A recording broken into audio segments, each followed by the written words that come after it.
200 target দিয়ে যারা 77 পায়, 35-এর টার্গেট দিয়ে যারা 12 পায়, তাদের নিয়ে খোঁচা দেবাংশুর।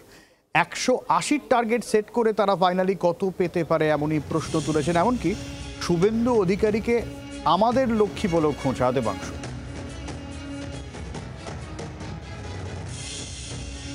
দু 2026-এর বিধানসভা নির্বাচনে 180টি আসন নিয়ে বিজেপি ক্ষমতায় আসবে, একদম টার্গেট ফিক্সড করে দাবি করেছেন বিরোধী দলনেতা শুভেন্দু অধিকারী। বিরোধী দলনেতা তিনি বলছেন 180টি আসন পাবো।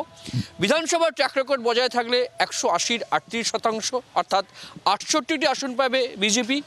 এবং লোকসভার ট্র্যাক রেকর্ড বজায় থাকলে অর্থাৎ 35টি বলে 12টি আসন পেয়েছিল 34%। তাহলে সেক্ষেত্রে দেখা যাচ্ছে 61টি আসন পাচ্ছে বিজেপি এই রাজ্যে 26-এর নির্বাচনে।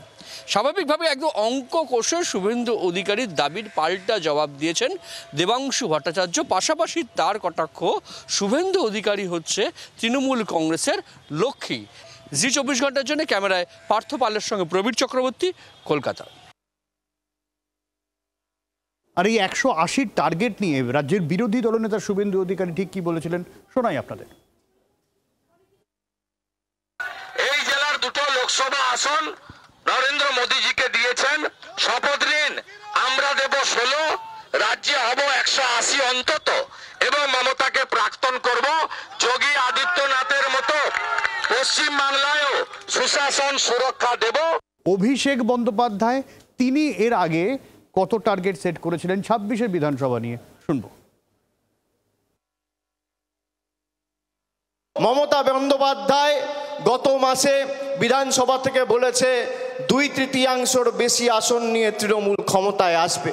2/3 মানে 195 বা 196টা আসন। আমি আপনাদের বলবো, আমরা 214টা আসন 2021-এ পেয়েছিলাম। সেই লক্ষ্য অবিচল থেকে আমাদের সেই মাপকাঠি পেরিয়ে 215-র বেশি আসন নিয়ে চতুর্থবার যাতে বাংলার মুখ্যমন্ত্রী মমতা বন্দ্যোপাধ্যায় হয়, সেটা আমাদের সকলকে সুনিশ্চিত করতে হবে। অর্থাৎ এই জায়গা থেকে অভিষেক বন্দ্যোপাধ্যায় যখন টার্গেট দিচ্ছেন তখন 180-র পাল্টা টার্গেট দিচ্ছেন শুভেন্দু অধিকারী, এবং জানিয়ে হইচই শুরু হয়েছে। এবং যে জায়গায় দাঁড়িয়ে দেবাংশু ভট্টাচার্য তিনি খোঁচা দিচ্ছেন যে যেখানে 77-এর টার্গেট, যেখানে হচ্ছে 200 টার্গেটের পর 77 পেয়েছিলেন। শ্রমিক ভট্টাচার্য এই নিয়ে কি বলছেন, দেবাংশুর এই হিসেব নিকেশ নিয়ে শুনবো।